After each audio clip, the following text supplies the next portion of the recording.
exciting to be here in Disciple Center Church. We're honored to share this space with you all and be in community. And I'm sure everyone's super eager to hear from our next U.S. Senator, James Talarico. So let me hear this side. Can this side do it better? Let's see. I don't know, y'all. She kind of has y'all beat. Okay, now this back side. That sounded great too. Okay, let's try right here. Whoa. Okay, I think they are our new winners. And now let's do this section, this section, this section right here. Oh my goodness. So, who's got a question? Yup, yeah. I was expecting to see way more hands. So, before we get started, I want to let y'all know how tonight will work. So we will hear from a bunch of people from our area. The way that we take back Texas is through building community. So I know it can feel like money is the most powerful force in politics. Everybody say boo, big money. Yeah. Right there with you guys. But James Talarico is running a people-powered campaign, and we're going all across our beautiful state to take back Texas. Are y'all ready to do that?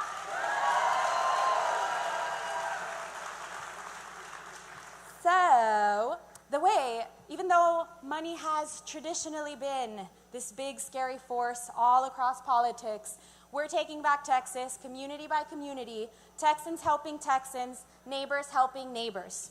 How does that sound for y'all? So, what does that look like? For tonight, we have a wonderful town hall. First, we will hear from lots of our local elected officials. We want to uplift every single person all across Texas, and especially down ballot candidates, local leaders. So, I want everybody to give a warm welcome to all of our speakers as we have them come up here. But we're not just going to walk the walk right now. We're going to talk the talk. So are you ready, DeSoto? I think we can do better than that. Yeah, Miss Bobby agrees we can do better than that, right? Yeah, so let me hear you, DeSoto. There we go. Let me hear it take back Texas. Okay. I think we got it a little better. Okay, on three. 1, 2, 3. There we go. That's the DeSoto we know and love. So, how's tonight going to work? First things first, we'll hear from our speakers, and then we'll transition into our town hall. How do I get to ask a question? We're going to ask y'all to do 4 things for us. So 1, James is a teacher, so if you do not raise your hand, we will not know that you want to ask a question. Thank you. Appreciate that. So you'll raise your hand. If anybody has a question, you'll raise your hand just like this. And then we're asking folks to say 3 things. So 1, your name. 2, where you are from. And 3, we want to get through as many questions as possible, so we're asking everybody to keep it to 1 clear question. Does that work for you, DeSoto? Let's get a big community yes on 3. 1 more community yes. There we go. You guys are ready. Wonderful. So, we are not just going to be talking at y'all all day today. We're starting by building community right now. Does anybody know what that looks like? Oh, I hear a couple of yeses. Ooh. Okay, so anybody who is able to stand, if you guys can stand with me. Whoa. Okay, so now let me see those signs up, and let me hear a big woo. Wonderful! Yes, I love it. You guys look so amazing. So this is what we're going to do. We can put our signs down now. I want everybody to look around. I see lots of beautiful eyes and faces looking at me.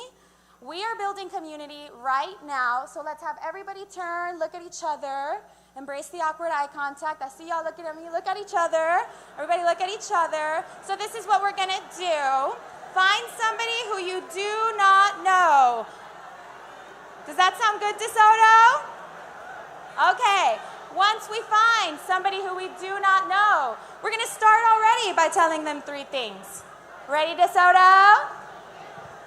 Alrighty, so we're going to start with telling them our name, where we are from, and one way you're ready to join this people-powered movement. What are some things we can do? We can donate, we can sign up to volunteer. Let's give it up for our volunteers in the yellow vests. And also our Powered by People volunteers here registering voters. They're all around there. Hi, Powered by People! Yay, okay. Then, what other things we can do? The most powerful way that we win and take back Texas is building community. You're going to hear us talk about it all night tonight, and it's exactly why we're here. So, what does that look like? Texting 3 friends. So you can tell them 3 friends that you want to text. So, to go over, I'll model for y'all. My name is Ceci. I'm from Laredo. Oh, hi, thank you guys. I'm from Laredo, and the way I'm joining this people-powered movement is I'm going to text 3 people that I know from the Valley who have never been in DeSoto and tell them how amazing this community is. Sound good? Yay! Okay, so let's start by building community, and we will be right back with our amazing community leaders. Sound good? Wonderful. Thank you, guys.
My apologies. We've got South Dallas. Okay. Who else is here? Who else is here? Somebody shout out. Whoa. Wait, we'll start right here. Oak Cliff. Oak Cliff. Dixon is in the house. Let me hear you, Dixon. Right here. Cedar Hill. Let me hear you, Cedar Hill. Lancaster. And Duncanville. We should have Duncanville in the house. Thank you. Everybody say thank you, Miss Bobby. Waxahachie. Love it. Okay, let's get one more big. Take back Texas. Take back Texas. Whoa, did y'all feel that? That is what people power feels like. And we're going to do one more just because this room is so amazing. We're all about building community here. So I'm going to say, show me what community looks like. You guys tell me this is what community looks like. Ready? Show me what community looks like. This is what community looks like. Show me what community looks like. This is what community looks like. Wow, you guys are so incredible. All righty. Are we ready to go? Thank you all. So I'm also sure you're wondering, do we get to meet James? The answer is yes. Yay. Okay, so as you can see, there is no place in here to do that. So for everybody in here, anybody eager to meet James, we will stay until every single person in here gets an opportunity to speak with him. So if you don't get to ask a question, don't worry. We will stay here until the very end. And the way that we'll do that is right outside here, there's going to be a section with a flag, and we will have our lovely volunteers. Everybody say hi, Lauren. She's right there. Hi, Lauren. And Joy. Joy is somewhere around here, and she is a Joy. But Lauren and Joy will be right up there. We'll have the line go all across the wall. So if you're not against the wall, you're not in line. Does that sound good to everybody? Thank you. Does that sound good to everybody? Can everybody hear me? Alrighty, and friendly reminder for how this town hall works. We will raise our hands, then we'll say three things. Our name, where we are from, and one question. Yes, thank you, ma'am. So, I'll motto for y'all. Again, my name is Ceci. I'm from Laredo, and my question is, are y'all ready to get this thing started? Alrighty, well, first things first, we are in Disciple Center Community Church, so let's give it up for the church. And if we're going to do this the right way, then we will need to be led in prayer first. So everybody, please give a big, warm welcome to Pastor King. Thank you, Sassy. You getting down? You staying here? She could have stayed here. Y'all doing all right tonight? All right. Sassy did a great job, but you in a church. Somebody shout hallelujah. Come on, shout it. Say hallelujah. I'm just checking white folk, black folk, Hispanics, orderly, whatever you say. I don't know. Nah, we all one people. Talking to James, and I'm going to do my little part and get out the way and pray because I know y'all came here tonight. I do want to thank James Talarico's team. Can y'all give it up for his team? They do this every day, traveling on and off, came from Houston. So y'all can do better than that because it takes a lot. And Ceci is smiling, but she tired, y'all. She tired. And so we thank God for her. She is the greatest cheerleader in the world, and so we thank God for you, Ceci. Tonight, though, I want you to know how this came about being here. Number one, I want to thank everybody in Dallas County because you've helped Disciple Central Community Church be, most of the time, the #1 voting location in Dallas County. Y'all got to give it up for yourself because we just host. Y'all the ones do the most. And that's one of the reasons why we have this here, because of you, because you've helped bring the light and shine the light on DeSoto and all the areas here in Southern Dallas County. Second thing I want to say is I have rules for what we use our church for, not just us, but our church does. And one of the things is if we're going to do something, we're going to do it right. And if we're going to do something, James and I have been talking actually since about October. And I want you to let you know, this brother is the real deal. All right? I ain't just saying that because it's political. I'm in the house of the Lord. All right? I ain't got time to be lying to you. I believe in him. And here's the other thing I want you to know, which Ceci just said, because I just spoke with him before we came in. One of my rules was, I said, James, you can't come to this city and our city is not reflected in that sanctuary. And I want you to look around because this is what DeSoto, this is what Southern Dallas County looks. Can you give a hand for that? I want to say that. That's a rule. All right? It's just what it is. It is what it is. Second thing is you can't come to this town and then just speak to the people and the people don't get to ask questions to you. And so here's what we've committed to do. We committed that we're going to stay here, and I told him you can use this church until you get tired tonight answering questions. Because you came here to ask questions, didn't you? So he says right before this, hey, we're going to do that. So I want you to know this is not just some powwow rally. The brother is going to be asking your questions. Make sure you come with good questions. Now, here's the other thing. I want to make sure we are respectful in this place tonight. The reason is we do weddings in this place and we do funerals. We believe your healing can take place.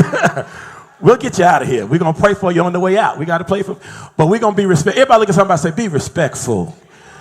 I know you can get frustrated, all that good stuff, but make sure that you're respectful because it takes a lot to do this. And we know you got a lot to say, but we got a long time before we get to November. It's short, but it's long. So if you don't get your question answered tonight, guess what? You still can contact the team. You can still got time to November. Somebody say amen. All right. Now, I do want to just thank everybody again. I want to pray. And then everybody, if you would, grab hands with somebody today and make sure that you're straight tonight. Another thing is, we are streaming live right now. I forgot to say that. We are streaming live right now. So if you know somebody who couldn't come here tonight, you can stream. Go to our DC3 online, Disciple Central Community Church. You can go to our website. You can go to our Facebook page and our YouTube page. So you can share that, go back and watch it and share it. Let's pray, and we're going to cover. God, thank you for this wonderful night tonight. We know, God, that you do all things well. And we know, God, that this is your world. And God, we want to make sure your kingdom come, your will be done on earth. And we recognize that that is the responsibility we have. And so tonight, we've come tonight to make sure your will is done on earth.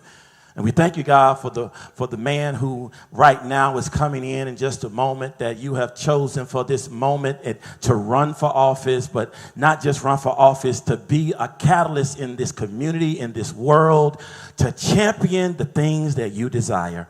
And so tonight, God, we thank you for protection. We thank you for peace. We thank you for healthy conversation. And we thank you that tonight when we leave this place, we won't just say anything. We'll go do everything we can to get the word out and make this world a better place. It's in the mighty name of Jesus we do pray. As a matter of fact, we're going to let that hand go and we're going to clap as loud as we can because we're excited not just about now. We're excited about the future. We're excited about what's going to take place in this place tonight. In Jesus' name we pray. Somebody shout amen. All right, thank you very much. And we will turn it over. Oh, while I'm here, 10 o'clock Sunday morning. And the offering baskets are right out there. God bless with y'all. Y'all have a good one. Everybody give it up for Pastor King. Thank you so much for letting us use your space. So now, without further ado, we will get started with our first speaker of the night, a leader in public education, State Board of Education, Tiffany Clark. Thank you. Good evening, DeSoto! Now, let's try this again, because y'all didn't show energy a minute ago, but we are here for a town hall. Let's try this again. Is Oak Cliff in the house?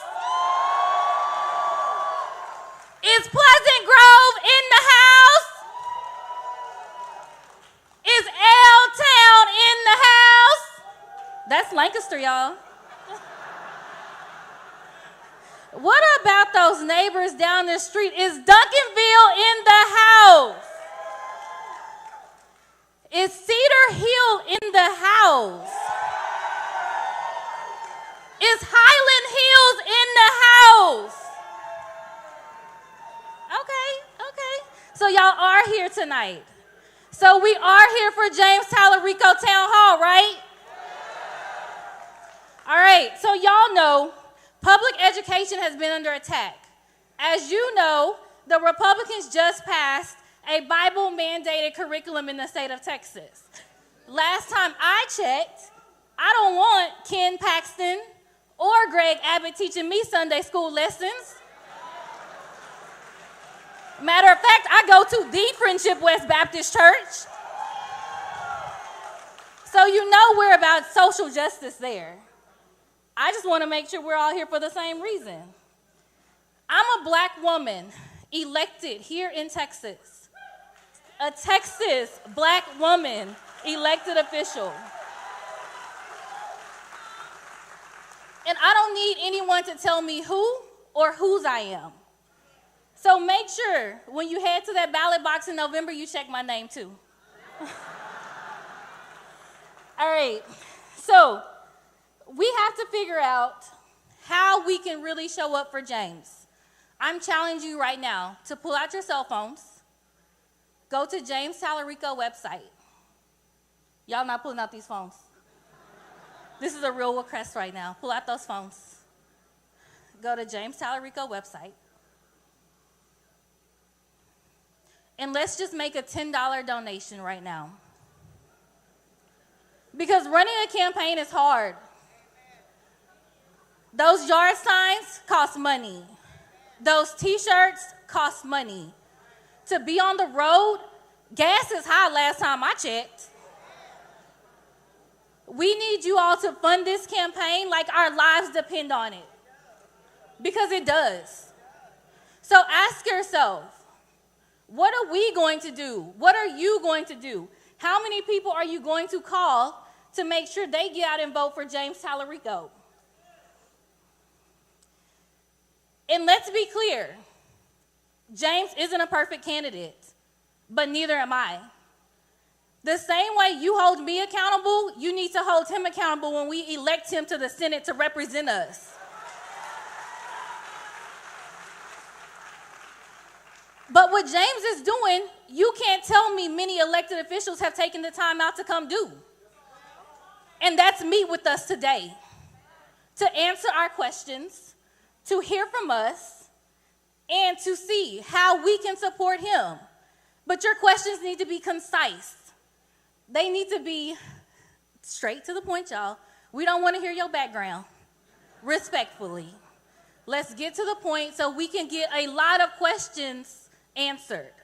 That's how we capitalize on our time tonight. Now, if you don't know much about James, he's been on the front lines fighting for public education. He's been fighting for teachers. He called out the voucher scam, which we're about to see the impact starting in a few weeks. That's in front of us. And he's pushing school reform for us. Again, public education is on the ballot. We don't need politicians who are comfortable. We need fighters.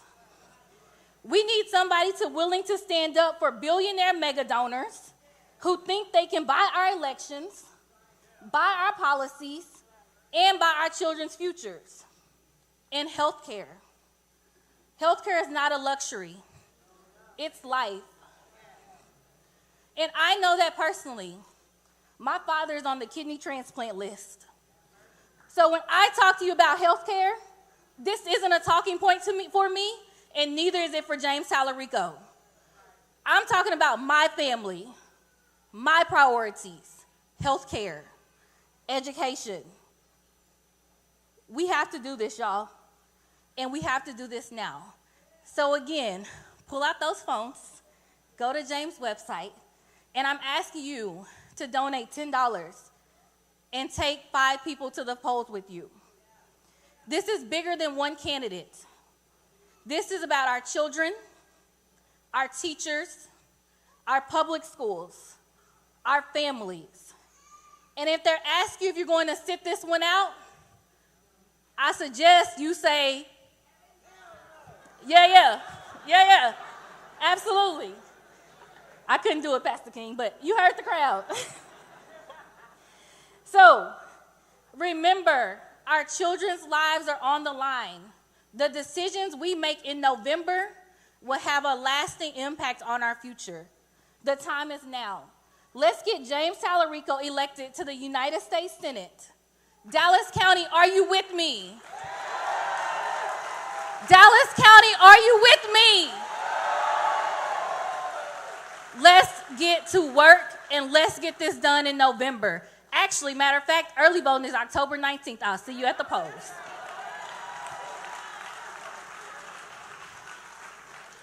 Now, I have the distinct honor and pleasure introducing the person who allowed me to succeed them on the State Board of Education, who gave me trust, who entrusted me to make sure when I got to Austin, I held up their values, represented Dallas County, and made sure to always be a voice for District 13. She was also your Freshman of the Year, and she now serves as House Representative 109, Representative Aisha Davis.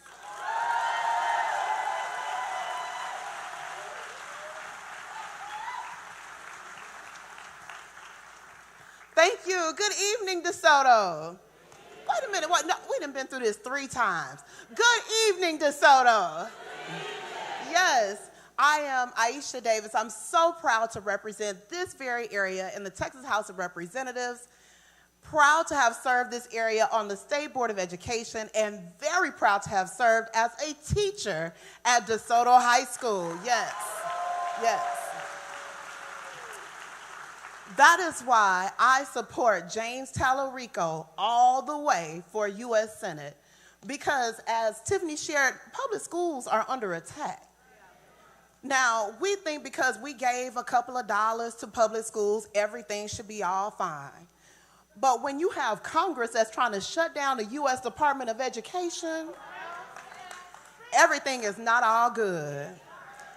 When you have a State Board of Education that would rather students pick and choose Bible verses than learn about Black history, it is not all good. When you have our young Black men who can't even walk down the street and feel safe, you can't tell me that it's all good. And that is why we need James as our next U.S. Senator. Yes, yes. Tonight is the opportunity to ask those questions, because I know we have some questions. I'll be reading y'all post online. Y'all got some questions. So this is the opportunity to ask those questions. And let me tell you something about James that I know. He's not going to back down. I have seen him stand before some of those folks who want to tear down public education and not bat an eye when he fights for students and teachers. So ask your questions. Like I said, let's be respectful. We are in the house of the Lord. But let's figure out a plan to get this done, y'all. We really can win this in November. I am hopeful. I know we are going to win this in November. I know. And one of the coolest things about this area, it is one of the highest voting areas in all of Dallas County. But we have so many more voters that we need to reach out to. So many more. See, y'all in this room, I'm not worried about y'all. Y'all excited to vote. Like, y'all got y'all plan together, got your clothes laid out, everything. I need you to bring 3 people with you. When you leave here tonight, I need you to call somebody that wasn't here and tell them how awesome this event was. And tell them how excited you are about James Talarico and how you're ready to go vote and flip this state around to what it needs to be because you care about our future. That's what I need you to do when you leave here tonight. So again, I'm so honored to be before the district where I live and I love. I'm so honored to be introducing some of the folks that just mean so much to me. But we can do this. We are going to do this. And I'm so excited when we celebrate once we do. All right, I have somebody that's coming up who's a very, very dear friend of mine. He just won a very tough race to become our next county clerk. Y'all give it up for DeMarcus.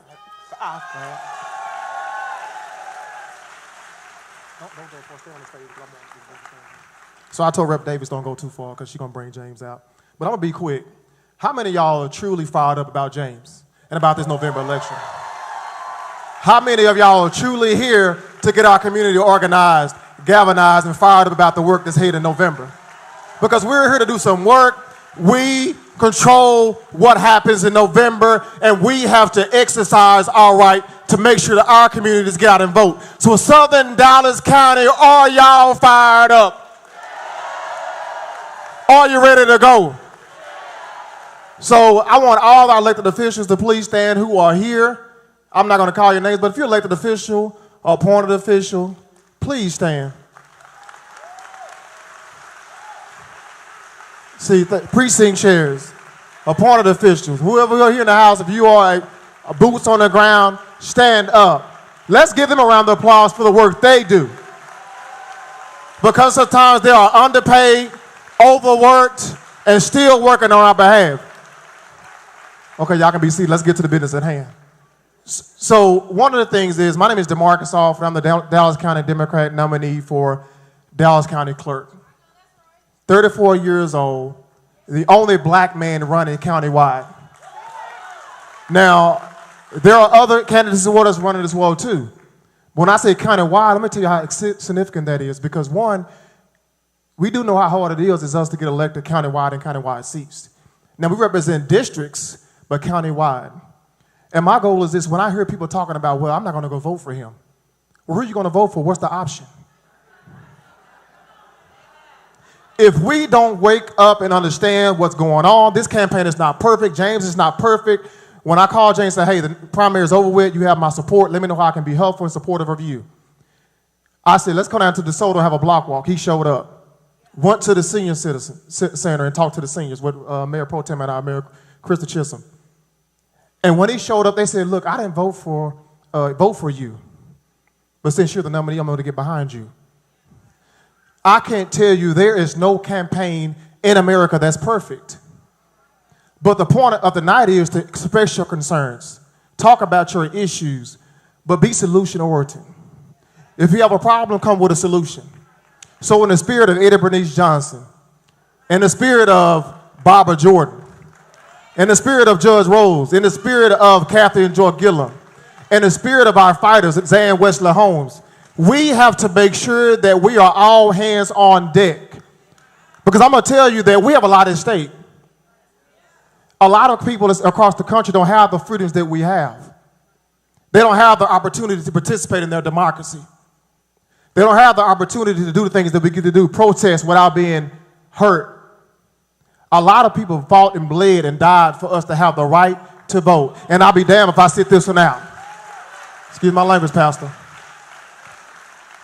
So we have an opportunity to elect James because he truly cares about the community. He cares enough to listen. He cares enough to show up. He cares enough to be held accountable and to take the tough questions.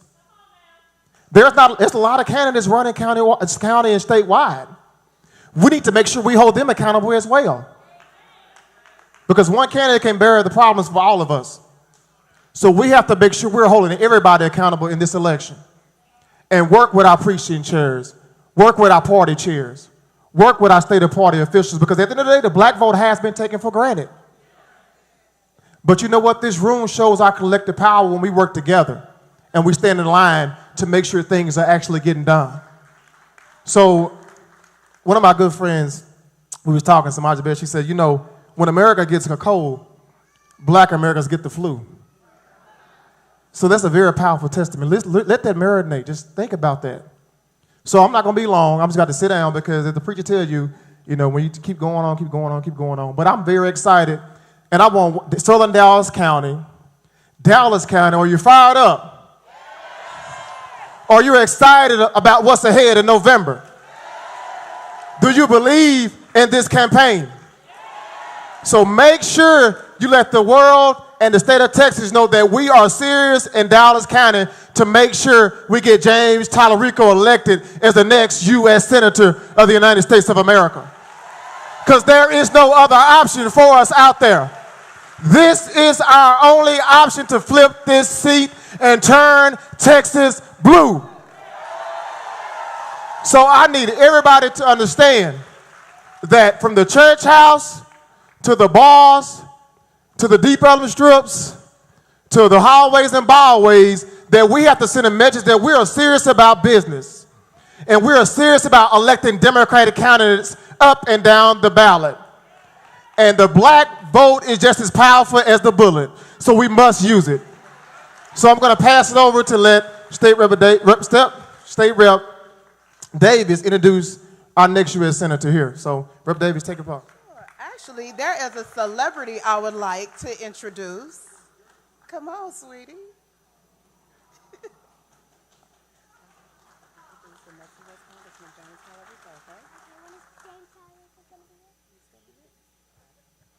Hi, my name is Catalea, and I'm 7 years old.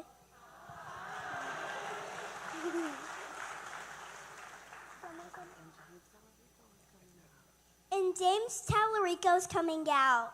Give him a big round of applause. Give him a big round of applause.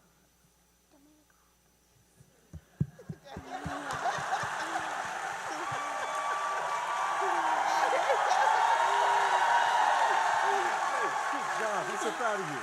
Thank you. You did a great job. Oh my gosh, it's so good to see you. Thank you for being here. I'll take this from you, okay? Thank you so much. Hey, DeSoto, it is so good to see y'all. Thank you for being here. Thank you, Pastor King, for your hospitality. Thank you for hosting us in this incredible church. Thank you, Dr. Tiffany Clark. I don't know where you are, but thank you for being one of the greatest champions for public education in this state. Thank you to DeMarcus Offord, your next Dallas County clerk. And thank you to my colleague, my friend, Representative Aisha Davis. I just want to say something. In the Texas legislature, freshmen are meant to be seen and not heard.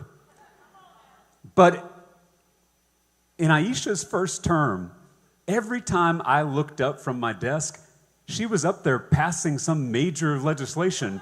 She was way more productive than I was in my freshman term. Y'all are so lucky to have a champion like Aisha Davis in the halls of power in Austin, Texas. And thank you all for showing up to this important conversation. We are building a movement to take back our state and take back our country. We are uniting Texans onto one team to take on this broken, corrupt political system. We have recruited more than 59,000 volunteers who are going to be doing the organizing work in communities across this state. We have shattered grassroots fundraising records, all without taking a dime from corporate PACs. This is a people-powered campaign. And we have traveled to every corner of this state, from Beaumont to El Paso, from Amarillo to Brownsville, and to right here in DeSoto, Texas. And we are holding conversations just like this one. These conversations are shaping the movement that we are building together. Campaigns should be collaborative. It should be a partnership between the candidate and the people that that candidate seeks to represent. That's what these town halls are all about. But there is no way to win Texas without black Texans.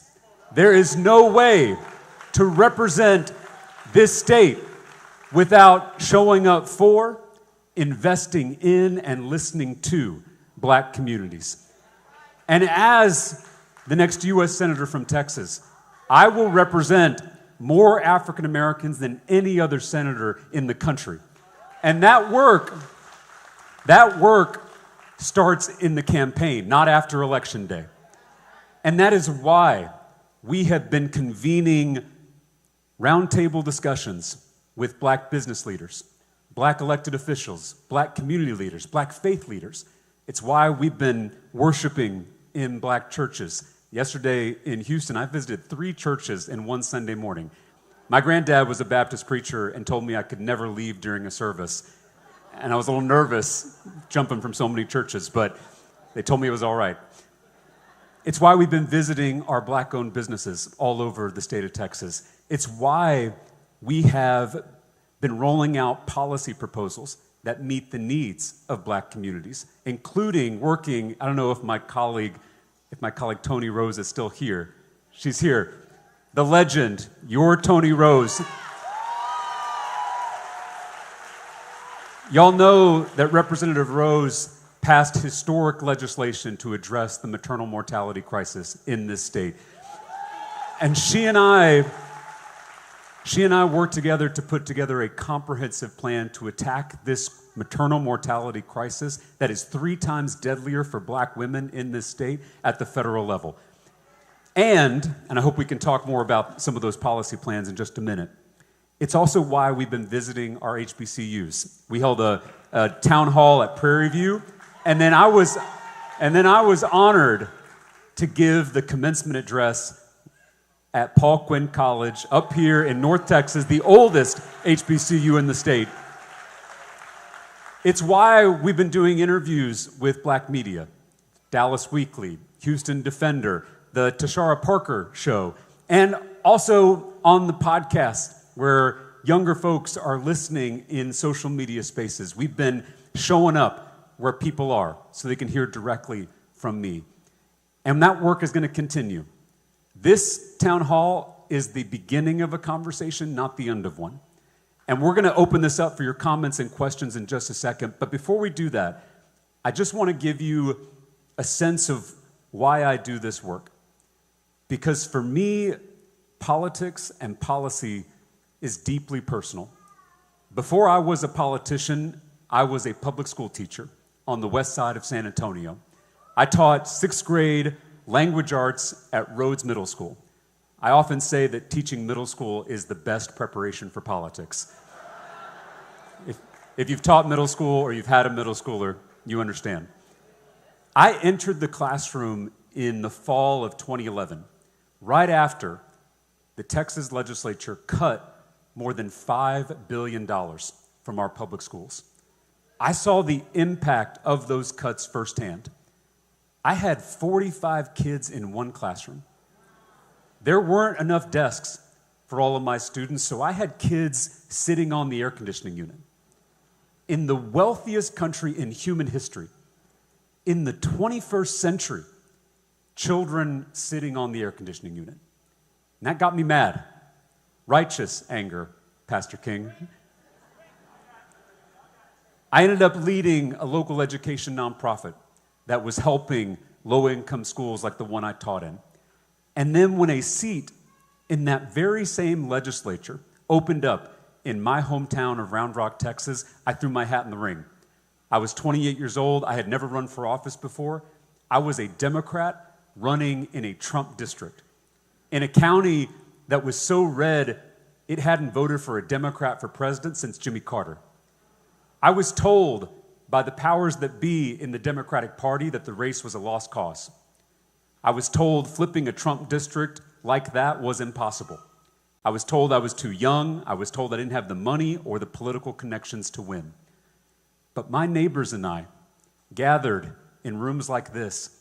We ran an aggressive, authentic, unorthodox campaign that brought people together. And on election night, we flipped that district with 51% of the vote. And by the way, the only reason I'm standing before you in my 4th term in the Texas House is because we had historic black turnout in my district in 2018. We have the opportunity to do that again in this race if we do it right. And that's what this conversation today is all about. In my 4 terms, I have passed 60 bipartisan bills in a Republican-dominated legislature, bills that raise teacher pay, that lower the cost of housing and childcare and prescription drugs, including insulin. I've also gone toe-to-toe with the Republican extremists who are trying to defund our public schools with a private school voucher scam. I have defended our students from bills that would ban books, that would whitewash our curriculum, that would go after our teachers and our librarians. And then last summer, my colleagues here, Representative Davis, Representative Rose, we broke quorum to shine a national spotlight on their redistricting power grab, which is systematically diluting the voting power of black and brown Texans all over this state. Just in the last 12 months, we have seen the most aggressive attack on black political power since Jim Crow. The rulings from the Supreme Court, the gutting of the Voting Rights Act, these racist redistricting maps, the stakes for this election could not be higher. This is why I'm running, because these fights that we've been waging at the state capitol are now more urgent than they've ever been before. A few months ago, I'll close with this. A few months ago, I visited Sand Branch, Texas, a community just south of here without any running water. My volunteers and I came together to drop off packs of bottled water for the residents in Sand Branch. They have been failed by leaders in Washington, D.C. So much of our money has gone to billionaire tax breaks and new forever wars in the Middle East, and none of it is coming back home for communities like Sand Branch. We are closing schools and hospitals in this country so we can bomb schools and hospitals in other countries. There is never enough money for education and healthcare, but there's always enough money for war. This morning we learned that one of our own, Private Isabella Gonzalez, was killed by an Iranian airstrike in Jordan. Isabella grew up in Carrollton, not too far from here. She was just 19 years old. She just graduated from Hebron High School. Isabella was sent to serve in a reckless war that no one asked for. We pay for it with our tax dollars. Isabella paid for it with her life. There is no greater love of country than to lay down your own life for it. Isabella died a hero and a patriot. We are grateful for her service and her sacrifice, but our gratitude for her service should not be mistaken for an acceptance of her death. We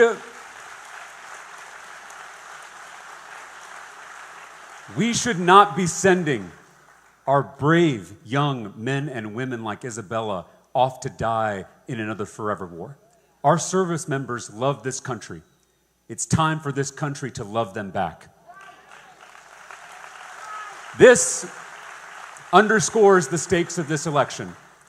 We have a lot of work to do, DeSoto, a lot of work to do. I, as the candidate, have a lot of work to do. We, as a campaign, have a lot of work to do. But if we do that work, if we do it together, we are going to do something extraordinary in November of this year. We are going to end 30 years of one-party rule and elect a senator who's going to serve all of us.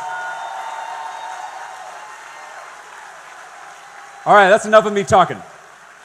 I now want to open this up for your comments, your questions. I am a former middle school teacher, so if you don't raise your hands, I'm just going to call on you. So my only ask is when you ask your question, introduce yourself. I know a lot of people in this room, but not everybody. So tell us your name, and then ask your question or share your comment or your idea or your story, whatever's on your mind. I think we took 10 questions in Houston yesterday. We got to do better than that, DeSoto. So I will be here.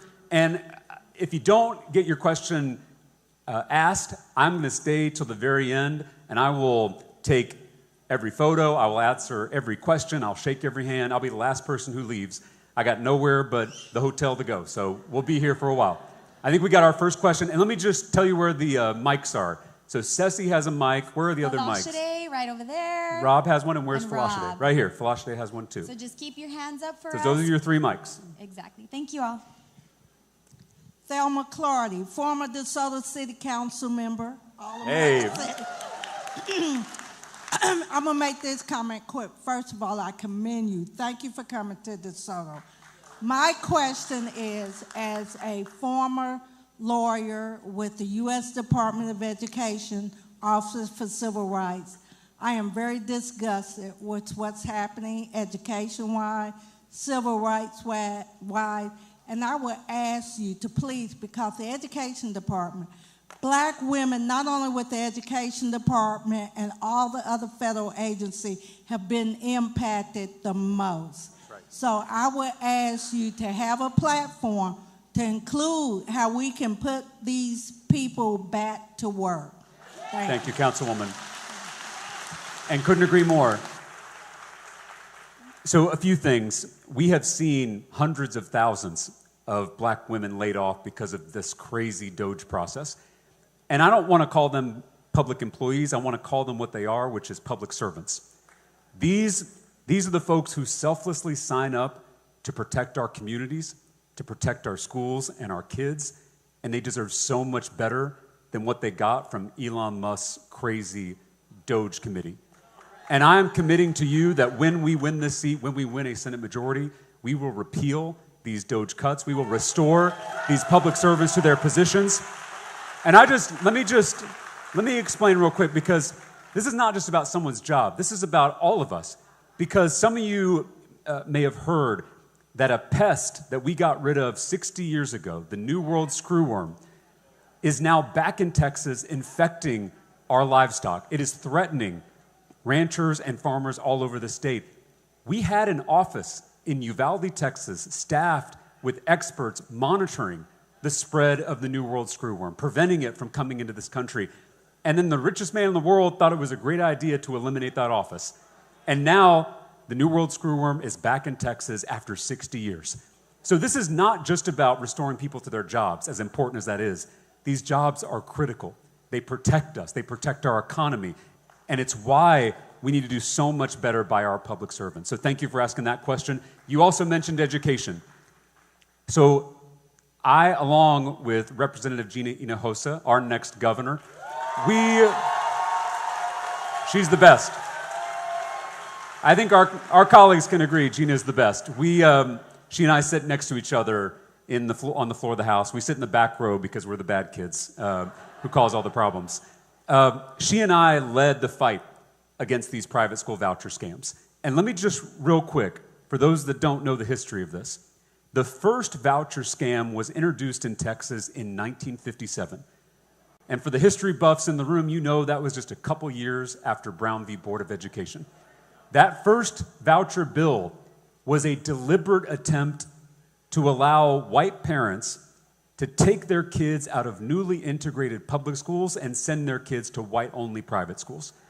These voucher scams have a dark, disturbing history. The good news was that Texans came together on a bipartisan basis to defeat vouchers every decade they were brought up until this last legislative session, when Greg Abbott took $12 million from an out-of-state billionaire from Pennsylvania. Guy didn't even live here. He took that $12 million and he primaried his fellow Republicans whose only sin was standing up for their rural public schools. They rammed that voucher bill through. And now we're seeing folks pushing a federal voucher scam that would defund our schools, not across Texas, but across the nation. We've seen them gut the Department of Education. We've seen them attempt to whitewash our history curriculum. We've seen them try to ban books from diverse authors in our school libraries. There is a full frontal assault on public education in this country, and it's why we need a proven fighter for our schools in the U.S. Senate. It's why we need a teacher in the United States Senate to fight for our students. So thank you for asking that question. All right.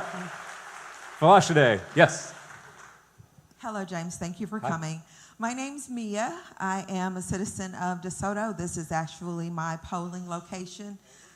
My question, it actually segues into what you just spoke about, which are the public school versus private vouchers. Having had a family member with severe autism and knowing the fight that my sister-in-law and brother-in-law had to go through to ensure that even in public school he got all the services that were needed, how will you, on a federal level, work to ensure that those entities that are receiving public funding for private schools be mandated to provide the same requirements for special education to ensure that all families that receive those funds and all schools are held to the same requirements as federal funding? So this is maybe the most troubling part about these private school voucher scams, because they call it school choice. You probably heard that slogan when it comes to vouchers.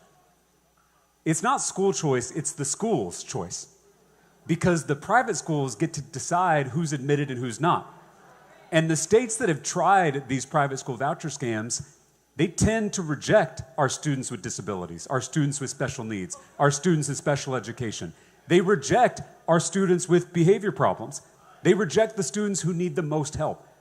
They take the students who are the easiest to teach and whose parents can afford the gap between the voucher and the tuition bill. So this is not, you don't have to take my word for it. Just look at the data on this voucher scam in Texas. 75% of the recipients of this voucher money already have their kids in private school. So now you're taking money out of underfunded schools here in DeSoto, and you're giving it to wealthy parents who are already sending their kid to St. Mark's. It's why we all call vouchers welfare for the wealthy. It is a transfer of wealth from the bottom, from the middle, to the very top. And it is immoral. It is unconscionable. It's unacceptable. And I hope that I can be part, as well as everybody in this room, can be part of a movement that takes back this state and repeals this insane voucher program and fully funds our public schools. And can I get a show of hands? Do we have any teachers here with us today, or retired teachers? Let's give them a round of applause. We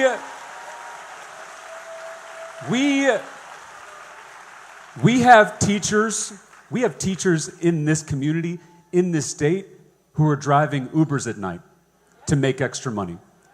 The teaching profession is the most important profession, because without it, there would be no other professions. Everything comes back to teachers. And so not only do we need to repeal vouchers, but we got to pay teachers what they deserve. We got to make sure that we are funding universal early childhood education for every single kid in this state and in this country.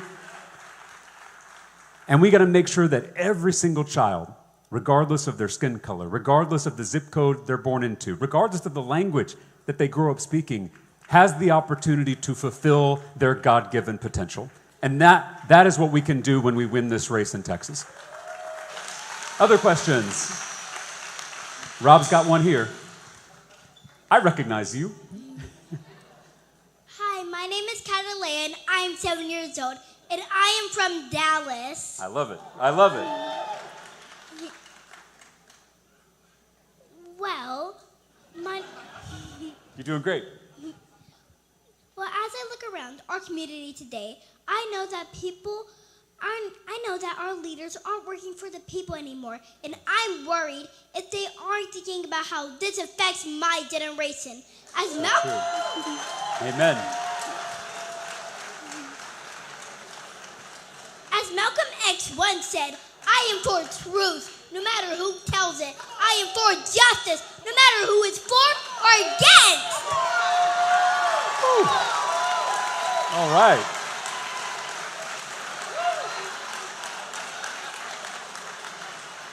So I am asking you, what are you going to do for my generation and my people? Amen. A round of applause.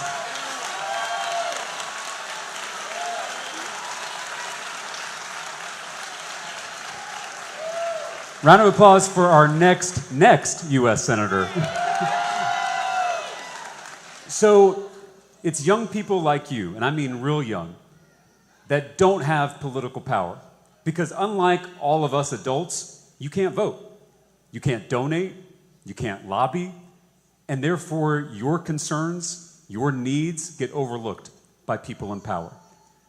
And it's why we need to elect public servants, like the people you see sitting around this circle, to make sure that we are fighting for you, that we are fighting for our youngest, tiniest Texans. We need to fight to make sure that your public schools have all the money they need. We need to fight to make sure you've got the health care that you need to grow up big and strong and healthy. And then we've got to make sure that you have an economy when you grow up where you can succeed, where you can give the gift that you're meant to give to the world. And it's our job to make sure that you can give that gift. So thank you for asking your question. You're welcome. And I'm excited to vote for you one day. Or hear your sermons. I don't know what you're going to do, but just taking us to church. Thank you. Next question right in front of you, other side. All right, next question, you got to be cuter than that. So where's the next question? Right behind you, right here, right side. Oh. Right here. Hi, yes, I There see we you. go. I see you. Sorry, I'm short. Good evening, sir. My name's Christopher. I'm from Grand Prairie, Texas. All right. Glad to see you.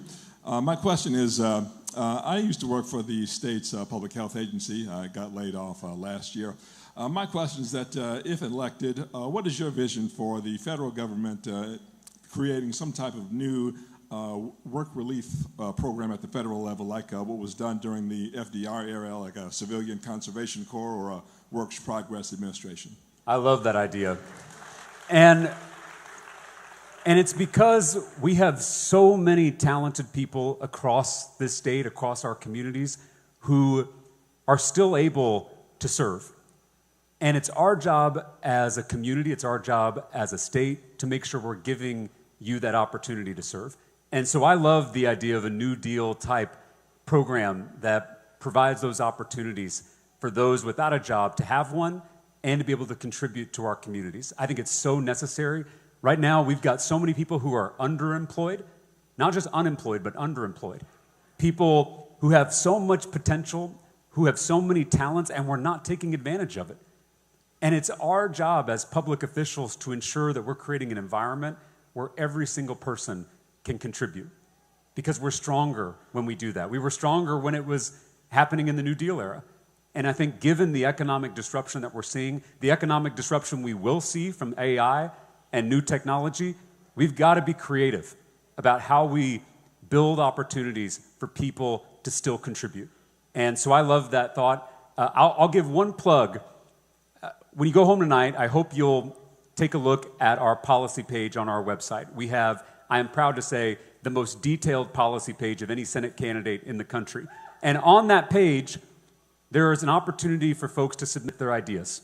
Because again, a campaign should be a collaboration. And so ideas like that, which I hadn't even thought of, I hope you will submit those on that portal, on the website, because there is so much creativity in this room. There is so much imagination across this state for how things could be different. And I want to tap into that collective creativity. So please go on the website, check it out, and submit ideas just like that one. Appreciate you, sir. And thank you for your service. Over here. Hey. Hi. Hello. Hi. My name is Jayla Godbolt, and I'm from Dallas, Texas. And my question would be, are you for or against cross-dressing teachers in schools? I know that you said that you believe that there are 6 genders and Jesus is non-binary. And so in March, I had an ordeal at my kids' elementary school where it's very distracting. And so I wanted to know, will you be supporting those things? Because I don't think in elementary schools that is appropriate. Yeah, I think if you enjoy cross-dressing, you should probably do that at home, not bring it to work. But I also want to say that there are so many cynical politicians who are using our LGBTQ community to grandstand, to score political points, to demonize and to weaponize. And we've got to be, we all together, all of us, whether we're part of that community or not, we got to attempt to unite people, to resist those efforts to divide us. Because that is how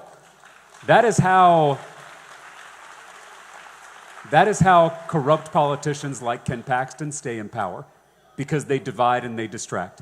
Now, I want to make sure that our public schools are for education, not indoctrination. It's why I have fought this Christian nationalist agenda to shove religion down the throats of our students, including our most vulnerable students.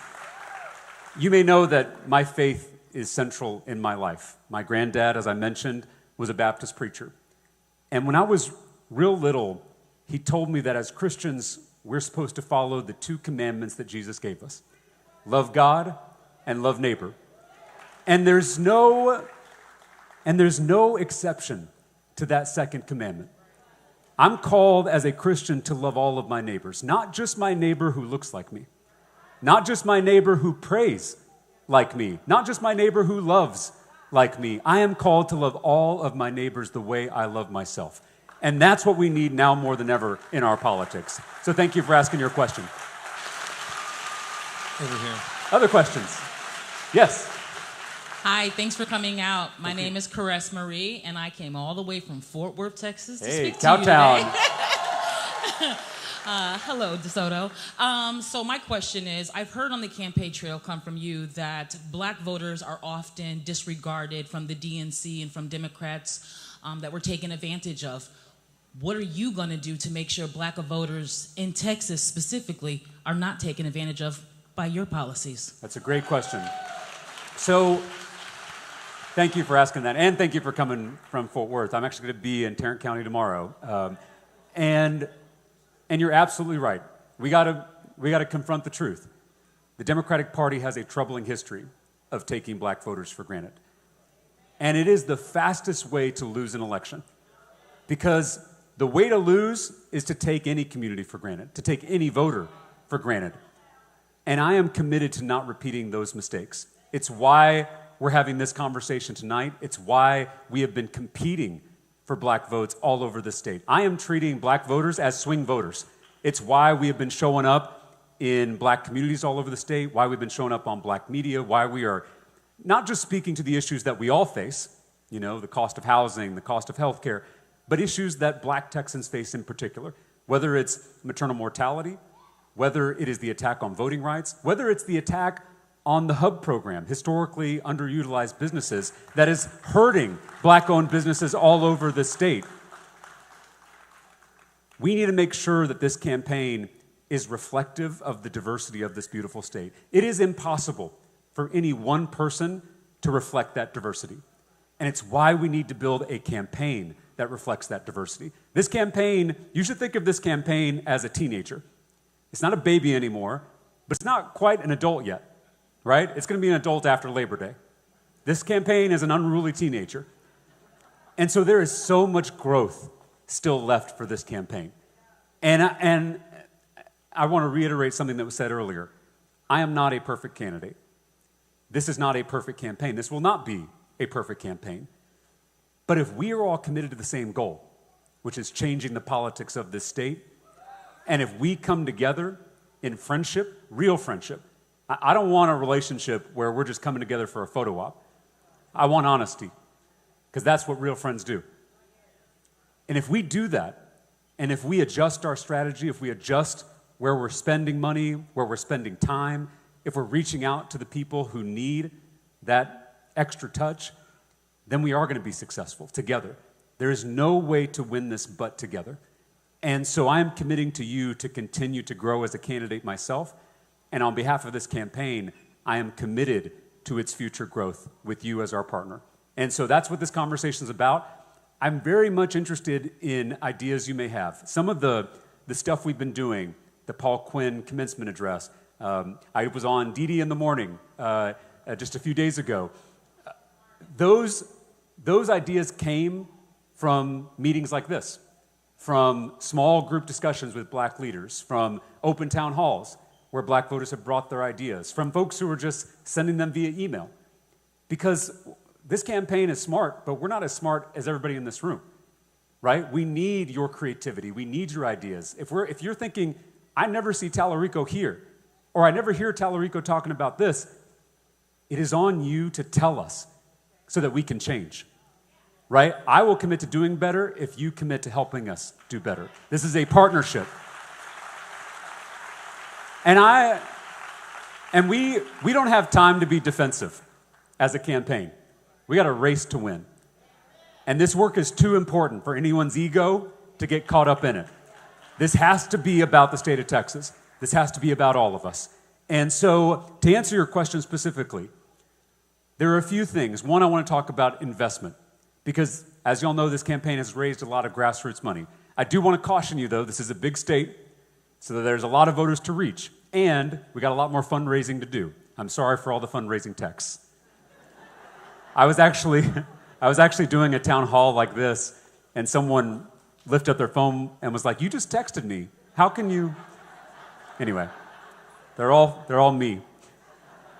We have a lot of fundraising left to do, but I can say tonight that we are planning on spending $25 million on black voter outreach in this campaign, and that is the largest investment in black voter outreach in the history of Texas politics. And so where that money is spent, how it's spent, that is still up for discussion between all of us, and we need your feedback. But I want you to know that we are setting aside that money to do that work. We are putting our money where our mouth is.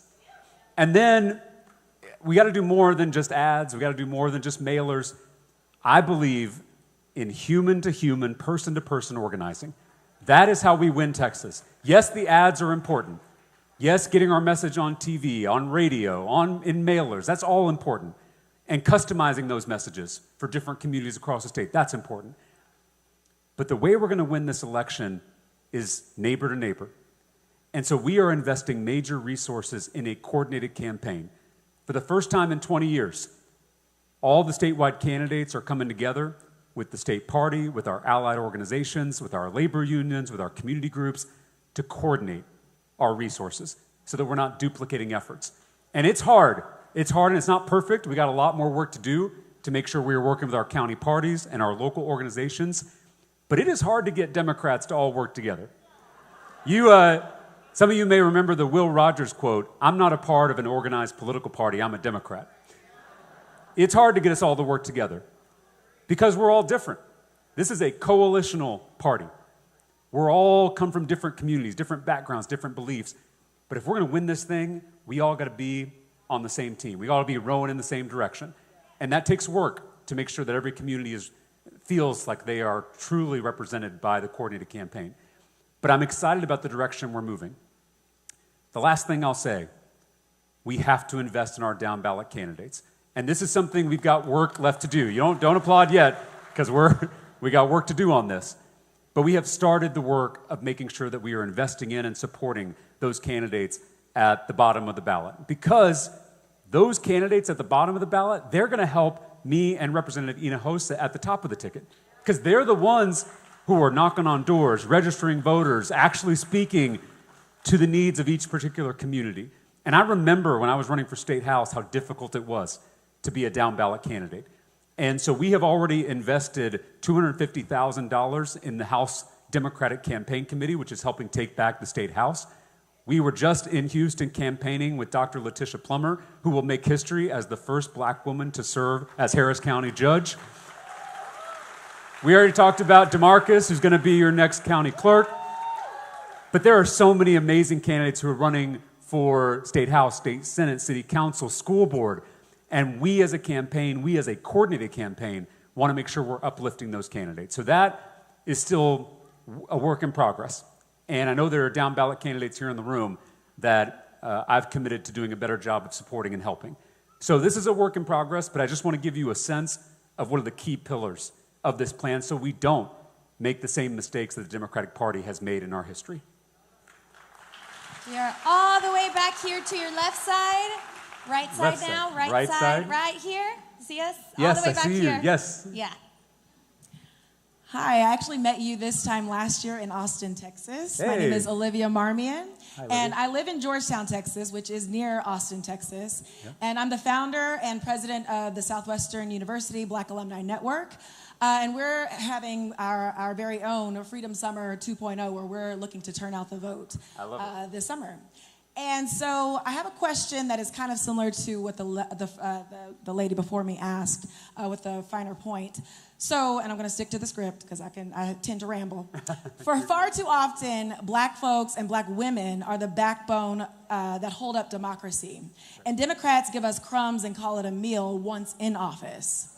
We're the last spoken to on the campaign trail, and we're told, like I heard tonight, that, well, there are no other options. But the truth is, black folks always have a choice. They could simply choose to sit out because they're tired of being taken for granted. Many did in 2024, and I'm currently hearing from our college students this very sentiment. So my question is, while I appreciate you talking with our community now, how specifically will you continue to keep a pulse on our community and ensure we're not being fed crumbs after we elect you into office? And what would you say? And what would you say to the young Texas voters to motivate them to vote for you? Oh, such great questions. So, one is making sure that we have a campaign team that is reflective of the diversity of this state. I am proud to say that we are a staff-driven campaign. We have consultants. We're hiring particular consultants in the weeks and months ahead. They play an important role. But on too many campaigns, consultants are in the driver's seat. I made a conscious decision at the very beginning that I wanted this campaign to be run by Texans for Texans. And so the team that we've assembled, some of whom are in this room, are some of the most talented, young, bright minds in Texas politics. And our senior staff, the people who are making decisions about where we spend money, where we spend time, where we spend resources, that senior staff is majority minority and majority women. So we want our campaign team to look like Texas. And now we got to do the extra step of ensuring that the consultants we use, the firms we're working with, are also reflective of that diversity. And here's where I'll ask for your help, because now that we're ramping up in the campaign, we're going to be hiring some consulting firms to do work in the Latino community, to do work in black communities, and we need your help to recommend organizations, firms, leaders who are doing that work effectively, because we don't have time in this campaign to waste on ineffective organizations anywhere. We need your help to show us who's doing the work on the ground, who is actually showing up, who is actually moving communities in this area. So give us those names, give us those organizations, because we are making those decisions in the next month. And so we have work to do, but I am confident that by the time this campaign is an adult after Labor Day, we are going to have a full team, staff and consultants, that look like this state and that can ensure that we are meeting the needs of every community across Texas. And your last question about young voters, I think that young Texans will be the deciding factor in this race in November. This is the second youngest state in the country. Utah is number one, fun fact. Texas is number two. We have so many of my fellow millennials and Gen Zers who feel disillusioned with this broken, corrupt political system. I hear it all the time, and they have good reason. Young people have scrolled through more suffering, more conflict, more division than any generation in human history. Y'all have been through a lot. My job is not to convince you that this system isn't broken. My job is to convince you that you have the power to change it. They wouldn't be trying so hard to stop you from voting if your vote wasn't powerful. And right now, there is a systemic assault on young voters across the state, including young black voters. They know the power of Gen Z. They know the power of millennials. And if we as young people, I'm not really that young anymore, 37, my joints ache, I go to bed at 10 o'clock every night. But if young people like you flex your political muscle, you can transform the politics of this state and of this country. And so in my first campaign, we had historic youth turnout, and here's how I did it. I went door to door, apartment complexes, dormitories, including Southwestern, which was on the border of my first district. And I was talking directly to young people, and I kept hearing this refrain: I'm not interested in politics. And eventually, I told them the truth. I said, you may not be interested in politics, but politics is interested in you. You may not care about politics, but your boss at work, he cares about politics. Your landlord, he cares about politics. Your insurance company cares about politics. And until you care about politics, they're going to keep using the political system to screw you over. And so we've got to meet We got to meet young people where they're at. Young people have a strong BS detector. Can I say BS in a church, Pastor King? Am I okay? Okay, all right. And so we have got to be honest about what's broken, and then we've got to rebuild faith in Gen Z, in millennials, that they have the power to remake this broken system in their own image. And that's how we're going to win this race in November. So thank you for your work and your question. Over here. Hi. Yes. Good evening, and thank you for coming. My name is Dr. Helen Gibson. I practice in DeSoto. I live in Cedar Hill. And one of my questions is, as we came into 2026, they made it harder for Medicare patients to see specialists. So now you have a PCP with all these patients who need to go to the nephrologist, the cardiologist, the rheumatologist. So we have to wait for patients who are diabetic wounds to get a referral. They have also gone up on the co-pays of seniors. So they're talking about Social Security, Medicare entitlements. They are not entitlements. That's You right. took that money from us before we saw it. So these people have a right to health care, but they're making it harder. So not only in my specialty, but I'm talking to the ophthalmologists, other friends in subspecialties, that the patients are not getting what they need.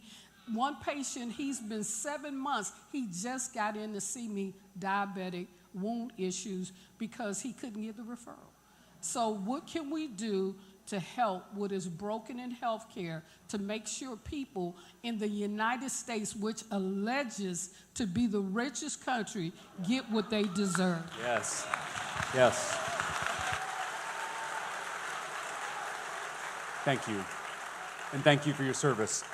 The short answer is we can finish the work of President Obama and pass a public option so that every single American has access to the health care they deserve.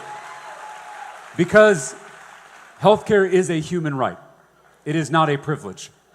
I just, since we are in church, and because I said BS earlier, if you read our scriptures, if you read the New Testament, what does Jesus spend most of his time doing? It's not, well, you already know, okay. It's not preaching, it's not teaching, it is healing. Healing the sick. And in Matthew 25, Scripture says that's how we will be judged and how we will be saved. By healing the sick, by feeding the hungry, by welcoming the stranger, by visiting the prisoner. And this is personal for me.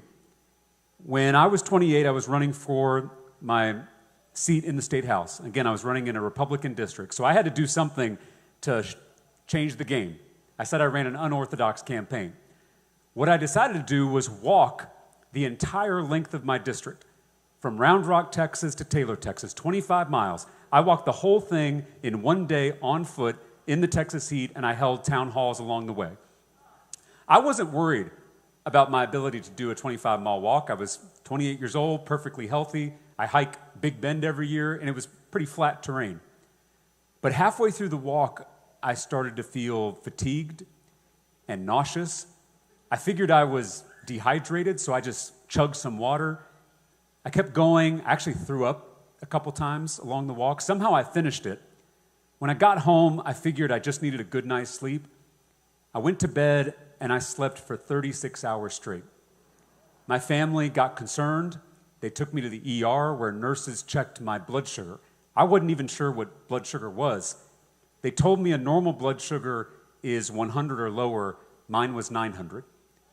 I was in a state of diabetic ketoacidosis, which leads to coma and death without insulin. I was in the ICU for 3 days. I was lucky to be alive. The nurses and doctors saved my life, professionals like you. I left the ICU. I went to Walgreens to pick up my first 30-day supply of insulin, this new medicine that I now needed to live. And that 30-day supply cost me $684. I didn't have that kind of money, so I put it on a credit card. And I soon learned that Texans with diabetes were facing the same problem. Many of them, as you know, are rationing and skipping doses because they don't make enough money to afford the medicine they need to live. And so when I won that race and flipped that district, I worked with Representative Tony Rose, with my colleagues in the State House, with Republicans. We took on Big Pharma and their lobbyists, and we capped insulin copays in the state of Texas at $25 per prescription. That is the progress we can make.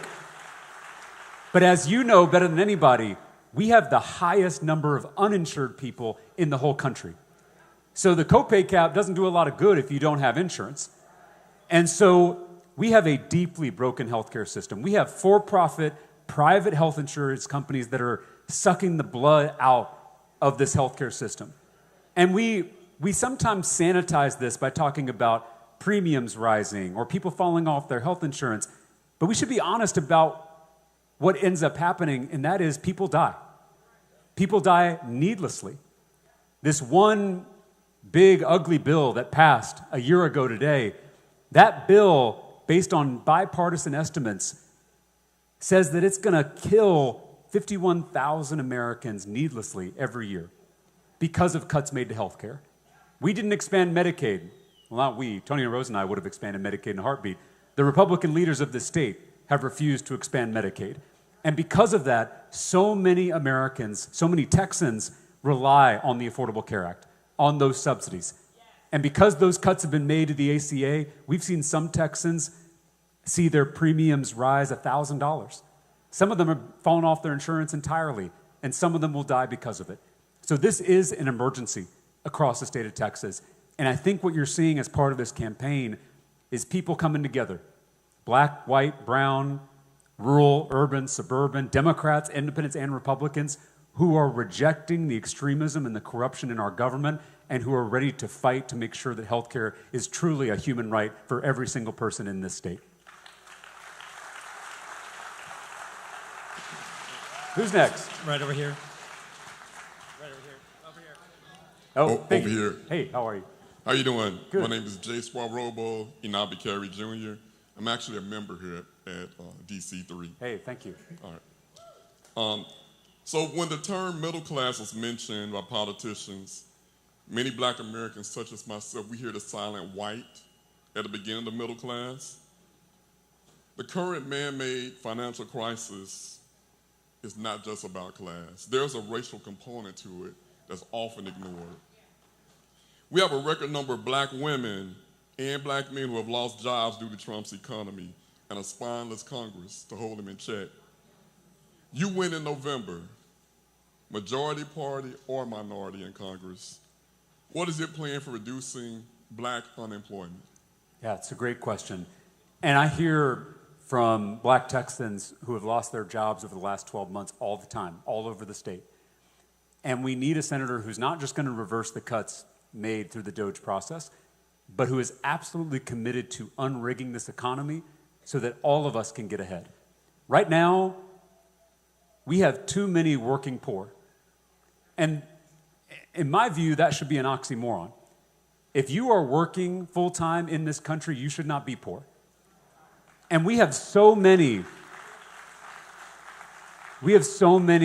hardworking Texans who can't get by because of the high cost of living and because our pay has been stagnant or declining for decades. We used to, talking about the middle class, we used to have the largest middle class in the world. That middle class has almost disappeared. I saw a stat the other day that 90% of baby boomers went on to earn more money than their parents.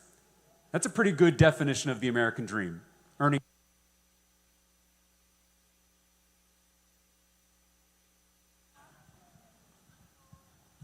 Can you hear me?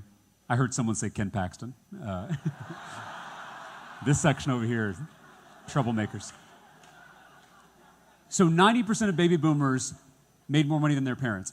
For millennials, it's 50%. For Gen Z, it's even lower. So what I'm committed to is economic mobility, ensuring that we have an economic system that rewards hard work. And I've heard about this across black communities. We talked about the attack on black-owned businesses, But there are so many young black entrepreneurs who can't access capital, who can't realize their dreams of starting a business. And we should all want that, because that's how we strengthen this economy. That's how we all end up richer and stronger as a community. So supporting our young entrepreneurs, including our young black entrepreneurs. Childcare, we often don't think of as a workforce issue, but if you're a young parent, a young mom, a young dad, you can't contribute to this economy if you can't afford childcare during the day. And right now, childcare is more expensive than college in the state of Texas. This is a silent crisis. Our seniors may not know this. You may not know this if you don't have young kids, but it is near impossible to afford quality childcare in this country. And that is a workforce issue. The last one I'll mention is home ownership, because the cornerstone of the American dream is home ownership. And I was sitting, we have a lot of Gen Z members of our team. The best thing you can do as a candidate is listen to your Gen Z staff, because they know what they're talking about. We were developing our housing platform, which you can again check out on our website. And during that discussion, I used the term, some of the older folks here are going to know this term. I used the term starter home. And I got blank stares from every Gen Z member of the team. The idea that you used to be able to afford a home in your 20s or your 30s, it is a foreign concept to young people. And that's because the system is rigged against us. We were told, you look like a young man too, we were told that if we worked hard, he's laughing, I guess.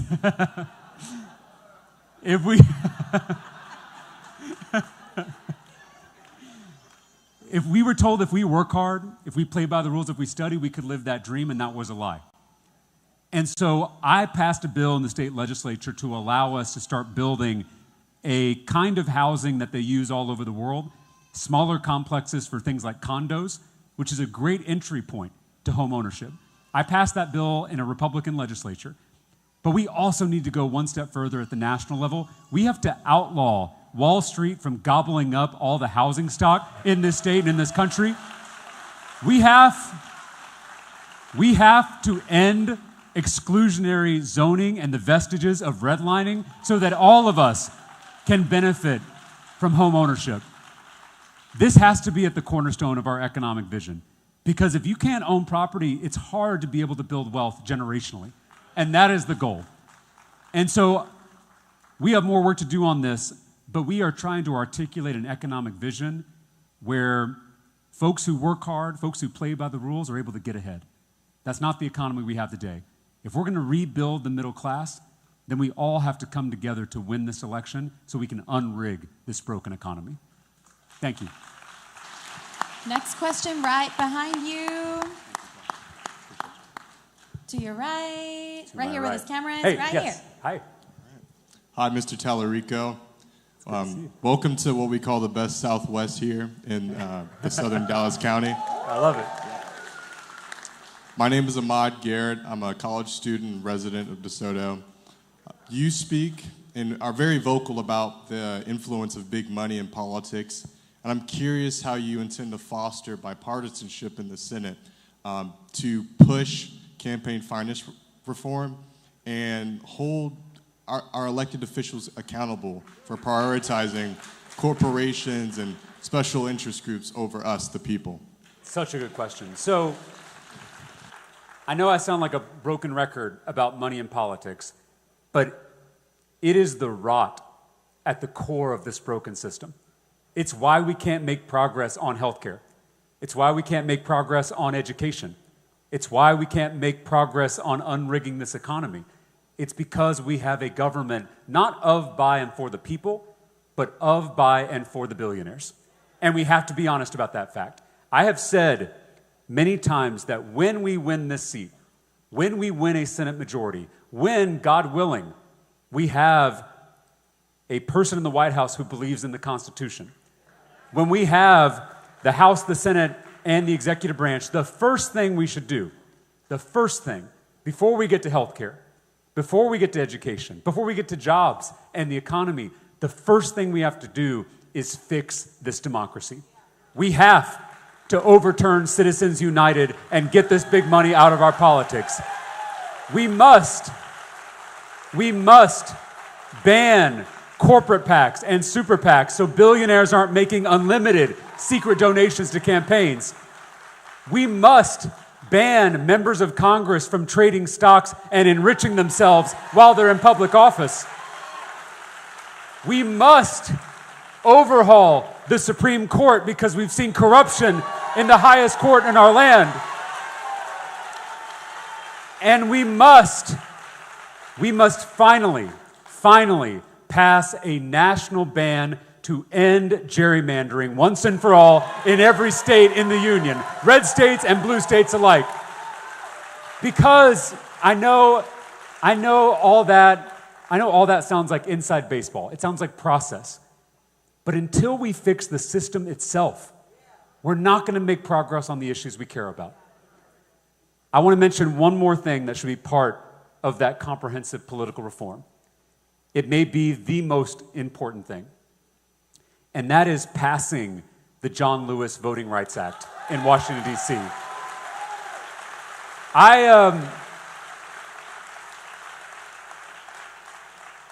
Our voting rights don't come from politicians. They don't even come from the Constitution. They come from God. And for those who aren't religious, I don't want to make you feel uncomfortable. What I mean by that is that these rights are inherent. We are owed them as human beings. Because if they come from politicians, that means politicians can take them away.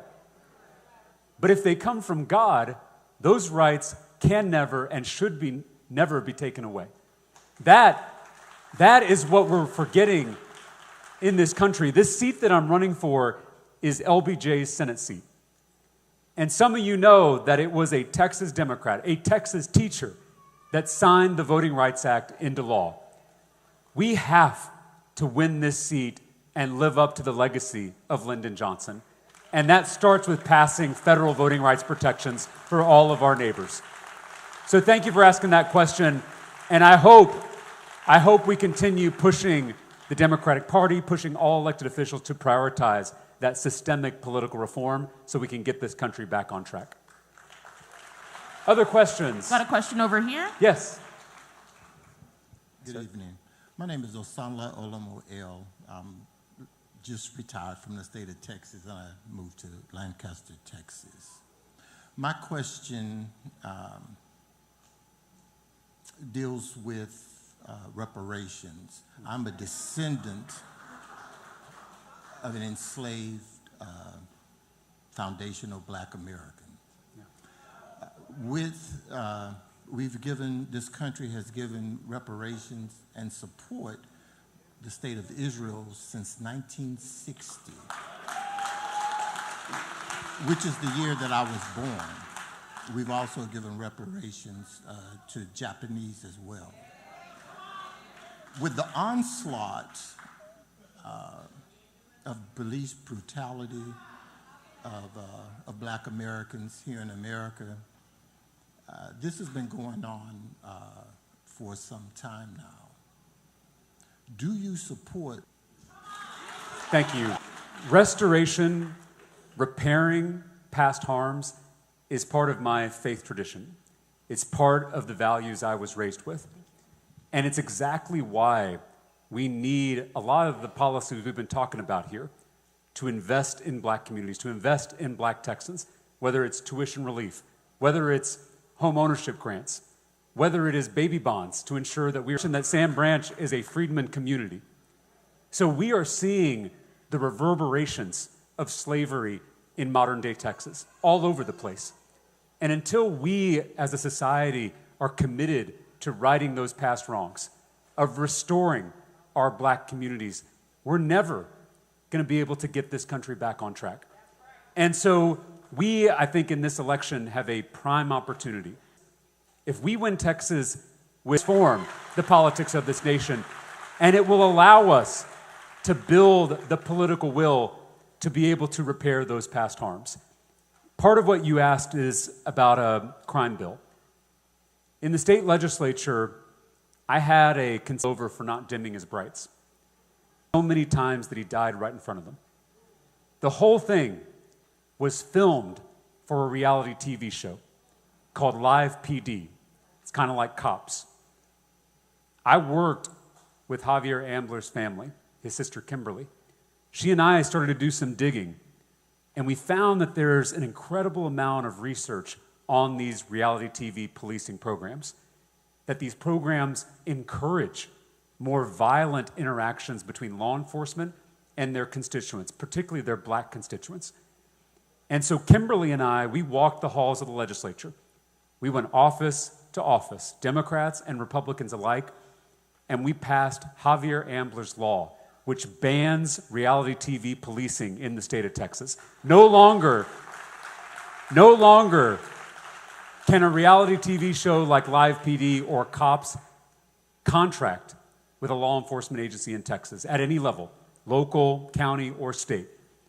But that same session, Representative Rose, you remember this, the George Floyd Act didn't even make it to the House floor.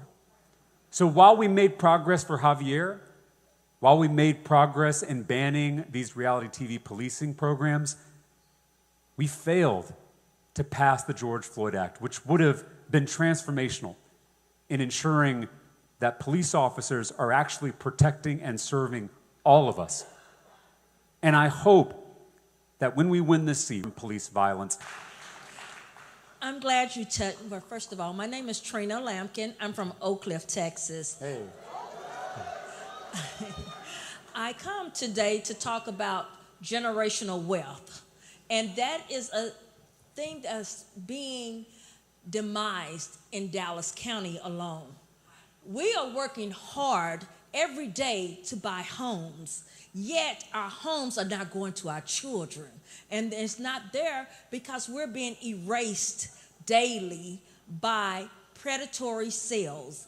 What can we get on the federal level to stop them? Because on the state level, they're coming at us every day, taking away. And now I've just found out they're putting memorandums on people's houses they're trying to sell, like in the southern sector. So then they're extorting us for $20,000 or $30,000. So it's a lot that's going on the county level, but we need something on the federal level to help on black home ownership, because we're at a decline right now. We're at 28% in Dallas County right now, and many people don't even know that. So what can we expect from you to help us to get that back up to that 75% we were once at? Yeah, thank you for that question. And it is the job of our federal government to protect consumers, to protect folks who can't go to battle with these predatory lenders, with giant corporations that are taking serves us, that serves black homeowners here in Dallas County, is if we limit the influence of those corporate special interests. Because what happens is those predatory lenders, they buy the politicians, and then the politicians rewrite the rules to benefit those predatory lenders at our expense. And so there's going to be, hopefully, when we win the Senate majority, enough political will for us to be able to get that money on the west side of San Antonio.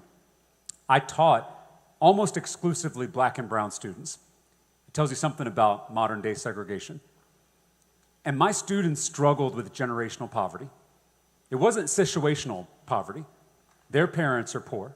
Their grandparents were poor. And a lot of people like to say that folks should pull themselves up by their bootstraps. But what I saw on the west side of San Antonio is it's impossible to pull yourself up by your bootstraps without any boots. And we should be honest about the fact that white Americans throughout our history have benefited from government policy that helped them build wealth, that helped white families own property, that helped white families go to college. That was government intervention to help them build wealth. Now we want to see that same kind of aggressive intervention to help black families build the same kind of wealth. Because when black families are well off, when black businesses are well off, then black communities are well off. And all communities are well off. We are tied together in this economy. The success of black communities and black homeowners here in Dallas County benefits all of us across the state of Texas. A rising tide lifts all boats, and it's why we need these interventions to correct historical injustices and ensure that we are lifting up, giving boots to those families who are working hard day in and day out, who are trying to pass on a home to their kids, to the next generation. We should have their backs in the United States Senate. I'll just tell you a quick story before we go to the next question. I was in Houston, and I was visiting with airport workers, and I met a woman named Augusta. She's a grandmother. She's caring for 2 of her grandkids. One has autism. She is working 10-hour shifts, cleaning the airplanes that we fly on. She gets in there, she's given 45 minutes to clean the plane. The airline, which makes billions of dollars in profit, refuses to turn on the air conditioning on the plane. So Augusta, a grandmother, is working in dangerous heat, rushing to clean that plane as fast as possible. Her wages don't even allow her to put a roof over her and her grandchildren's heads. She is now facing eviction. Augusta works full time. She does hard, grueling, back-breaking work for all of us, and she can't afford to get by. And these are the kinds of stories that I'm hearing all over this state, particularly from Black Texans. And it underscores the need to win this race. There is no substitute for winning political power. We should protest, we should march, we should organize, but most importantly, we have to win power. Because if we don't win power, we can't change any of this. We can't make a difference in people's lives. We can't ensure that Black homeowners here in Dallas County are able to pass on those homes to their kids. That is just one example of why it is so important that we come together and do everything we can, that I do everything I can as the nominee to win this race on November 3rd. Other questions? All righty, Yeah. y'all. We have got time for one more question. We got some people over here who want. How about we take a few more? Okay, Yes. we have one right here. Hello, my name is Gervais Williams. Hi.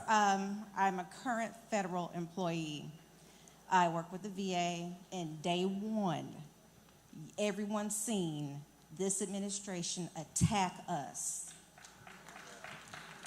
I spoke with many of my coworkers on a daily basis because we didn't know whether or not we were going to wake up and have a job the next day. But now they're trying to attack the union. So what is your stance and position on working with the AFGE to ensure our protections as a union member? Well, I am proud to say I have and that's because I was a member of my union when I was a classroom teacher. I remember my first year of teaching, I wanted to impress my principal, as all first-year teachers want to do. My principal asked me to take on extra lunch duty. I said yes, because I wanted to be a good employee. But as a first-year teacher, I needed that 20 minutes to scarf down a lunch, to get a quick break, to sit down for a second before going on with the rest of the day. I didn't feel comfortable advocating for myself as a first-year teacher. It was my union. It was our union rep on our campus that stepped in to make sure that I got the lunch break that I deserved. That is the work that unions are doing every day for our federal employees, for our public employees here in Texas. I am proud to say, as a member of the Texas legislature, I am a member of the Texas State Employees Union as well. So I believe in the power in this country.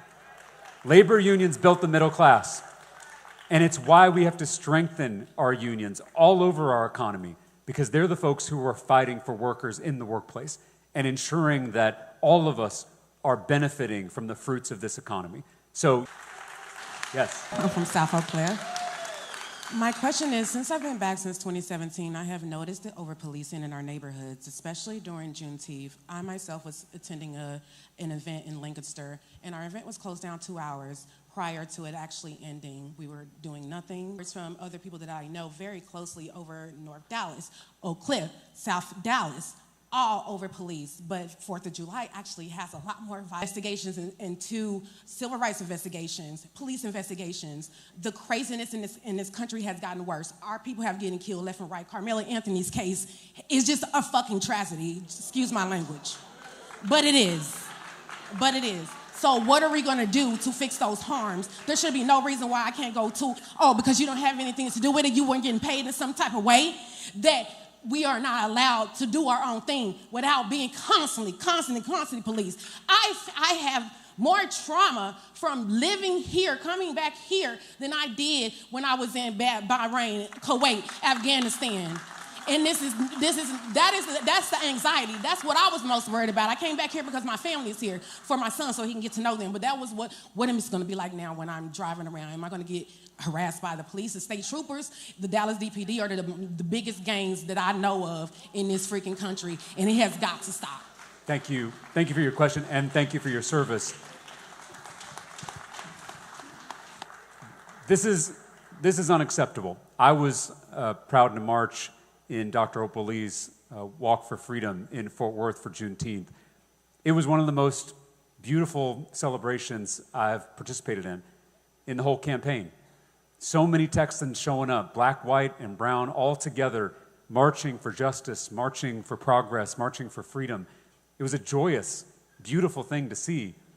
And I'm so sorry that law enforcement felt the need to shut down a joyous festival for you in this community.